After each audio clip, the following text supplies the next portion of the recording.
Haïti me choque, pas seulement à cause de ce qui lui arrive aujourd'hui, mais parce que tout le monde l'a oublié, et personne n'en parle.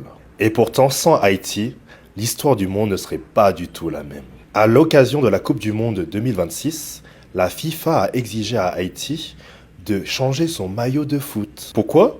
Parce qu'il représente la bataille de Vertières. Un épisode jugé trop politique. Trop politique? Alors faisons un peu d'histoire, nous sommes le 18 novembre 1803. Depuis plus de 10 ans, Saint-Domingue est en guerre.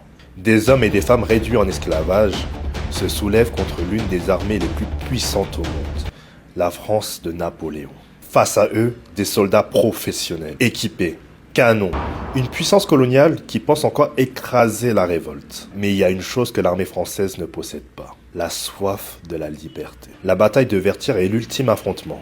Un combat d'une violence extrême, des centaines de morts. Malgré les corps qui tombent sous les tirs d'artillerie, les hommes continuent d'avancer à travers les balles.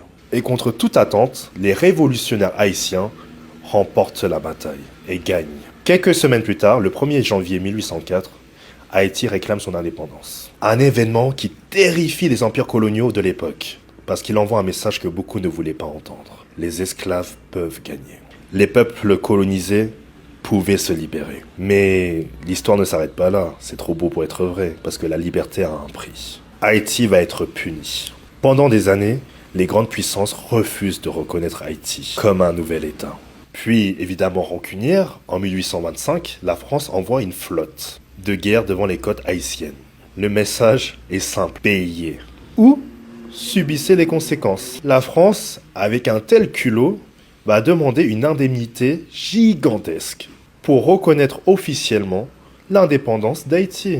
Et accrochez-vous, cet argent n'est pas destiné aux anciens esclaves, il est destiné aux anciens colons.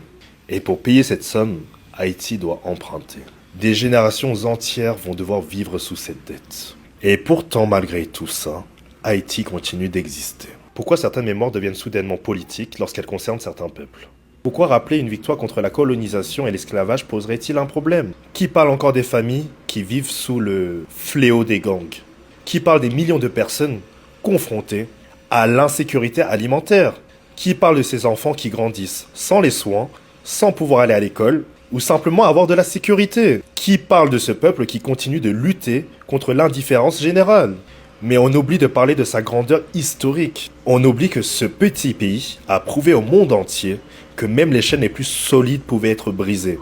Et c'est peut-être ça qui dérange, le symbole d'un peuple noir qui a changé l'histoire de l'humanité.